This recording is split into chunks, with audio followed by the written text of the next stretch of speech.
line. Email us or connect with us on social media.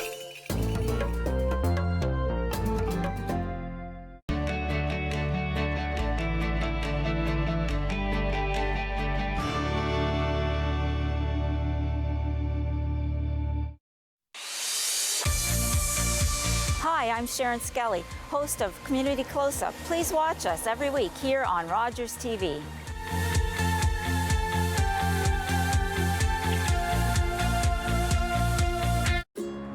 It's closing time, and you stayed out longer than you planned. So now you can't drive, and the buses have stopped running. You could always call your girlfriend. Or maybe your roommate? What about your best friend? You could just dial 1-888-TAXI-GUY or use the Taxi Guy app. The call and the app are free, and they both connect you to a local cab company to bring you home safely. Visit arrivealive.org to find out more. Arrive Alive, drive sober.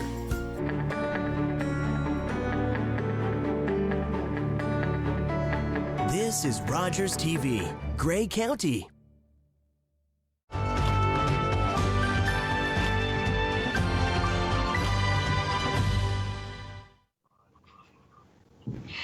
Welcome to this special edition COVID-19 Rogers TV program, telling you about the programs, resources, and services available to you.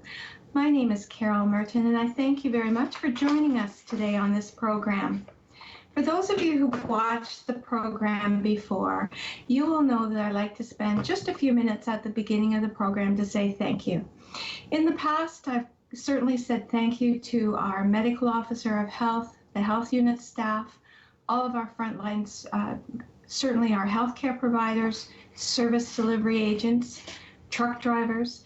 But today I'd like to read an excerpt from a letter that was written by an author, Alison Wines. And Alison had sent this letter on to Francesca Dobbin, who then forwarded it to me. And Francesca is the executive director, United Way, Bruce Gray. So I just want to read this to you, and then I'll add a few comments at the end before I welcome Laura to the program. There is an invisible group of people who aren't being recognized, who are working intensely to keep the world turning, to make sure that those on the front lines have the support they need, and those at home have something to go back to when we get to the other side of this. Who are you? You're accountants and bankers, restructuring finances and debt to help small businesses stay afloat. You're trade managers, negotiating frantically to get hand sanitizer and face masks into the country and back into the country. You're consultants, supporting clients through massive change, unsure if you'll get paid for the work when it's all over, but doing it anyway because it matters. You're communicators, trying to find the words to explain a crisis the likes of which has never been seen to your organization's staff and the community. You are trying to do this while homeschooling your kids, with babies that won't stop crying during conference calls, while feeling anxious about elderly patients and parents in nursing homes. You're lonely and scared too, and so very, very tired because you can't switch it off right now. You don't say anything about how you're feeling because you know you're privileged to have a job at all. It would be so insensitive to complain. You feel the responsibility of sustaining normalcy. However, you're trying to keep companies running and people around you employed. Maybe nobody is putting signs in their windows for accountants and administrators. But what you do matters, because you are holding a place for the world to return to normal. My words to you are this. I want to say thank you. You are not invisible. Our message back to you is this. Your contributions are greatly appreciated, and we are sending you a most heartfelt and sincere thank you for what you are doing. And on that note, I want to extend a thank you to Laura Wood, who is joining us to talk about Owen Sound Waste Watchers. Laura, thank you for being here today. Thank you. It's great to be here. Thank you. I'm wondering if you could fill us in a little bit about Owen Sound Waste Watchers, what it is, how long it's been functioning, and then talk more about COVID-19 and how it's impacting what Owen Sound Waste Watchers does. So I'm going to turn it over to you. Thank you. Thank you so much. Owen Sound Waste Watchers is a group of volunteers in the Owen Sound and surrounding areas who are really committed to making changes in their lives and in our community to reduce the amount of consumer waste that we contribute to our environment. We also do a little bit of work of cleaning up the local environment, not just our own waste, but other people's waste. We've been around since 2018. We have about 400 followers on Facebook, and we have about 60 more active members who have participated in programs and also in events. We do trash pickups. We run a program called Adopt a Butt Can. And we talk to local businesses about what they might be doing as in 2021, the single-use plastic ban hopefully will be enacted across the country. So we're an active group. We're very informal. There isn't a lot of structured meetings. Occasionally we decide we will meet in person, but that's usually over a very delicious coffee or tea at Frog Pond, and very few minutes are taken of those meetings. We just believe in the concept of doing. So as far as COVID-19, of course, that's put a bit of a crimp on what we've done. We spent the winter planning the various events that we were going to have. And so I'd say there's three major impacts because of COVID-19 on the Owen Sound Waste Watchers activities. The first one is that 3 events have been canceled. We were going to have 2 in April and 1 in May. So far, we've still got events tentatively scheduled for June, July, August, and September, but we just take it one day at a time. The other thing is we've been working with United Way on a project called Divert that many of our supporters actually financially supported. And unfortunately, because of this, we've had lower participation and we haven't been able to meet in person. So it's continuing on, but that has had a bit of an impact. And thirdly, we miss spending time together in real life. We've learned that events and these real life meetings create bonds and reinforce our mission. And so we can't wait to get back to meeting in person and working as a group. I've had the pleasure of participating in some of the pickups as a volunteer. And I do agree there is a bond that forms when you're picking up soggy, wet plastic and other unmentionable items when you're walking along someone. It certainly prompts conversation. So I'm wondering if you can describe specifically the programs so that we know what Adopt a Butt Can is and, the Divert.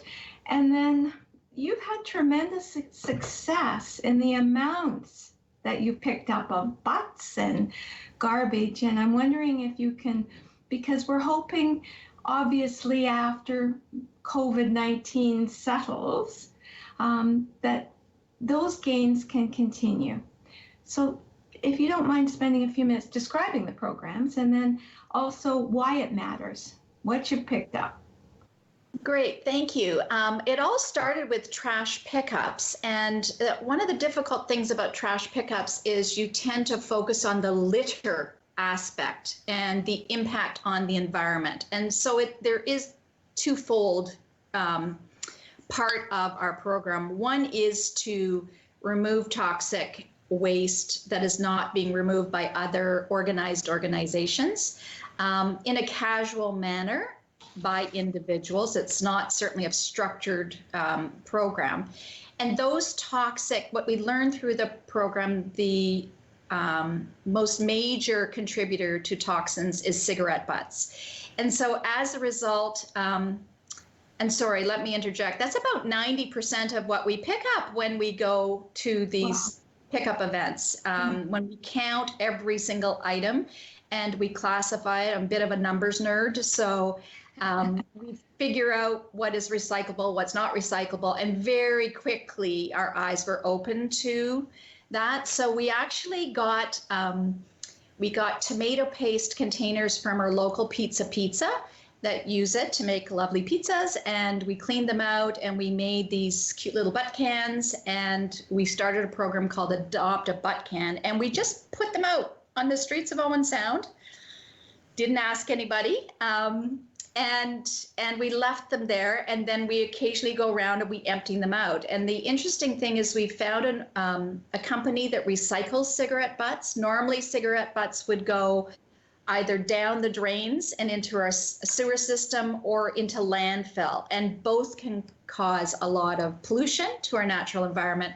So there's a company by the name of TerraCycle that we actually ship these cigarette butts to. It's an American company, but they have a processing plant in Fergus, Ontario, where they break down the cigarette butts and they recycle the plastic that's in the filters, and they compost what they can. Yeah. So that's one of our programs. But the other thing you will know, Carol, in the discussions with other people who are picking up, you tend to share ideas, not just about how not to litter, because I'm pretty sure most of the people that are picking up the litter are not littering themselves, but how to reduce, consumption of single-use plastic, things like plastic bags and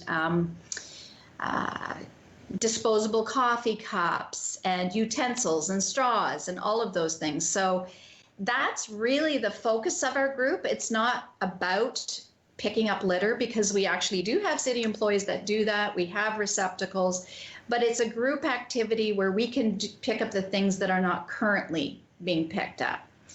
And then the Divert Project was something that came up, and we launched in January of this year with the United Way. And that is, the goal of that project is to gather information to help create best practices in supporting the households that have lower income, to determine their waste diversion, their habits, and to help reduce their overall waste disposal. So it's been an interesting project. We have met a couple of times. We have active participants, and I think what I mentioned earlier was that COVID-19 has kind of thrown that a little bit for a loop. We do have some strategies that we put in place as a result, because we didn't just want to stop activities. So if you're interested in hearing about those, I can share those with you. Yes, please. So here we are. We're sitting all by ourselves, and we don't know what to do. As an organization, we can't really promote activities that would be against what we're being instructed to do, but we have done a few things. First of all, we've been sending regular emails to our more active members to keep them up to date with what's happening with the events, whether they're canceled or not canceled, etc. We've been using online surveys to get feedback and just to maintain the connection so that people can talk a little bit. In that feedback, we've observed a couple of things. For example, like in advance of this session, I went out to our members and I said, can you tell me how you're feeling? And we did get some information about the impact of COVID-19 on their household waste and some of the strategies that they're doing to maintain the existing level as much as possible. And so we shared that in return emails, but we also use Facebook quite a bit. We have close to 400 Facebook followers in Owen Sound and surrounding areas, and they've been sharing ideas and, complaints and frustrations. And so we tend to communicate a lot that way. We've had a couple of fun things that have happened. We had one member, actually a member of the Divert team, who saw that there was litter being dumped in an area outside of her apartment. So she's sitting in her apartment and she's posted a picture. And then another member actually went to that site, picked up the litter. It was obviously stuff that potentially had been either dumped or flown out of recycling bins. And that member actually contacted the company that was on the letterhead, and that person from that company came and helped. So it was really fun to see how things could be done by still staying inside your apartment. They've shared ideas, like we were very upset when very quickly, just upset personally, that we couldn't go to Bulk Barn with our reusable containers, and then very quickly food stores said you cannot use your bags. And for those of us who have been working hard, it's hard to go back. It's hard to go back to a plastic bag. So members very quickly came up with solutions that didn't really weren't outside the guidelines. For a perfect example, if you're able to go to the food store, we've had several members who say they just put the food back in their cart. They do not pack. They ask if they can pack it themselves. They put it back in their cart. They wheel the cart out to their car, and they put it in containers in their car. Yeah. And I know the first time we were under quarantine for a little bit, the first time we had food delivered, there were 8 plastic bags that came into our home. And it was like, what am I going to do with these? I haven't had plastic bags in a couple of years. We did find a use for them. Don't worry, they will never be single-use plastic bags. So we're using online to communicate with each other. We're gently encourage individual activities, reinforcing very carefully the physical distance guidelines. No way do we want to be seen to encourage groups to get out together before it is safe to do so. So we do remind people to do that. Our members have been picking up individually. Yet just yesterday, I picked up a bag off of someone's front porch of over 1,000 cigarette butts. Most were picked up from her street. Some were from one of the Adopt-A-Butt cans that she has adopted.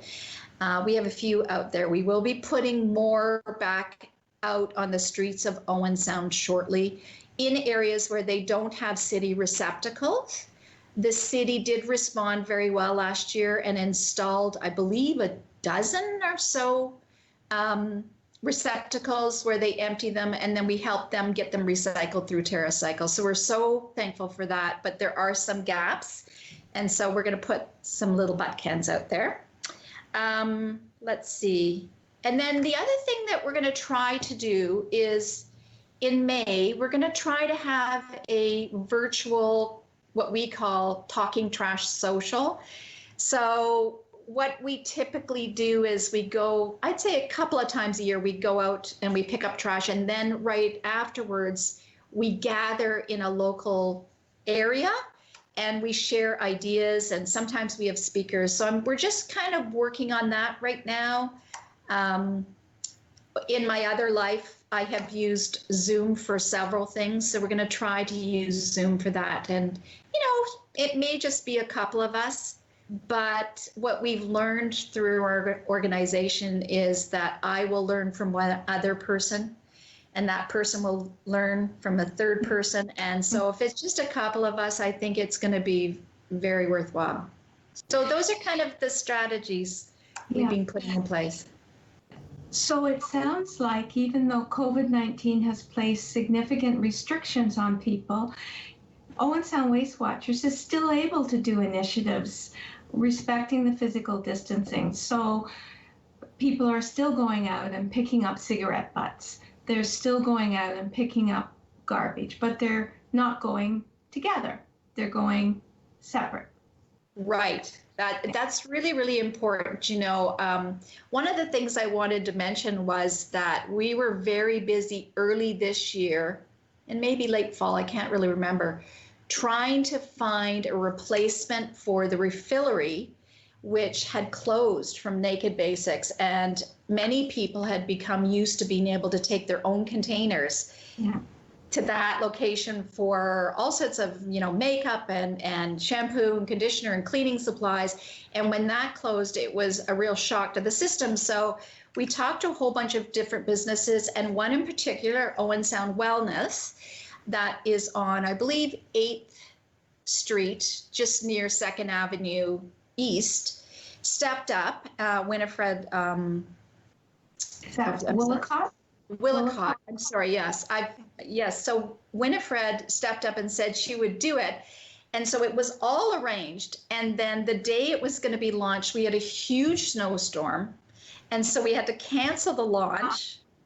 And then that was in, I think, the end of February or sometime in February. And then all of a sudden, COVID-19 started ramping up. And boy, oh boy, did we want to say to our members, go there anyways, but it just didn't seem appropriate for us to be saying that. And so we did talk to Winifred, and she agreed completely. But that is something that's just sitting behind closed doors, waiting. I know some people are waiting to get a haircut. I am waiting to get some more shampoo, thank you very much. And I'm using up all sorts of strange shampoo that I've had in my past. So we're looking forward to lifting some of these things so that we can get back to the great stage that we were at. In the city of Owen Sound, people were starting to realize the impact of the things they were purchasing and wanting to make a change. And I have absolute confidence that when this is all over, that we're going to start up again with that mission. What I'm hearing you say is that Owen Sound Waste Watchers is more action oriented. You don't spend a lot of time in meetings. I mean, you discuss, but you do more action than discussion. And the results are impressive. I was just reading some information. You mentioned that individuals have gathered 7,760 pieces of litter in our local community on their own, and that there are over 6,000 cigarette butts that have been collected. So even throughout this pandemic and restrictions, the work of Owen Sound Waste Watchers to help with litter, household litter management is there. And that's impressive because everyone is struggling on how to continue. And it does sound like you're poised for more to come. What are the positives you're hearing back, both from people who are participating and from people in the community that may say, what are you doing? What are you doing as you're going by? What's the talk on the street, Laura? Yes, we do spend a little bit of time on the street, as we've joked about. I must say that anytime I've been out, we get a lot of thanks. I mean, people yell from the cars. They say, thank you for doing that. So that is actually quite positive, because in this time you can be quite isolated, and we tend to be in our own heads. And just getting outside, walking by myself near the Mill Dam, down 2nd Avenue East, and to get people thanking you is very positive. That's one interaction. I think the other thing is the people who are still working by themselves feel that they're doing something. And so this time it's, lots of Netflix, lots of sitting, lots of screen time. And some of that's really good. But just to be able to feel that you're accomplishing something is really good for our mental health. I know one of our more active members, I remember saying to her once, based on what she does for a living, how do you stay sane? There's all sorts of negative stuff that comes your way, or you're exposed to it. And she said, I go out and I pick up trash, and I always feel better afterwards, because it means it's not just talking and it's not just listening, but it's doing. We joke, we've got this little team, the planning committee, and we say we're doers. So every quarter or so, we force ourselves to get together and sort of catch up on what we're doing. And then we get back out and we start doing. So I think for COVID-19, there's a loss of control. I can't control a lot around me. I'm waiting for people to tell me when to open up. So for those of us who are able to go out, maintaining social and physical distance from other people, picking up, it means the world to do. You know, there's only so many cookies I can make at home, honestly, and eat. I'm wondering, for those who are watching the program, who might have an interest in becoming involved, how could they do that? And also, you know, now that the snow has melted and we're starting to see more litter, I mean, what would you suggest to people when they're out walking? Well, there's a couple of things there. First of all, if you'd like to get involved with Owen Sound Waste Watchers and you happen to be on Facebook, they can check us out on Facebook and you can message us.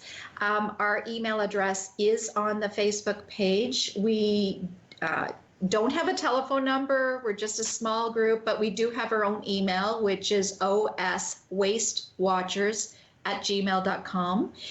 If you express an interest, we'll ask you if you'd like to be on our mailing list, and then we would send you an email. We don't do physical mailings. We try to keep the use of paper down as much as we can. But if you're on your own, the one thing I have observed, which is sad, is that there seems to be more littering going on during this time. There aren't a lot of garbage cans around the city. There are in the core, but as I walk around, for example, I was walking around the other day and I didn't bring my picker with me. I was on a different mission and I saw a can and I thought, well, there's no way I want to leave that there. So I picked it up. Must admit, I emptied the contents down the sewer. And then I walked home. And originally I was going to put it in a garbage can, which was a bad idea. I should recycle it. But I couldn't find one for close to a kilometer until I got to the downtown core.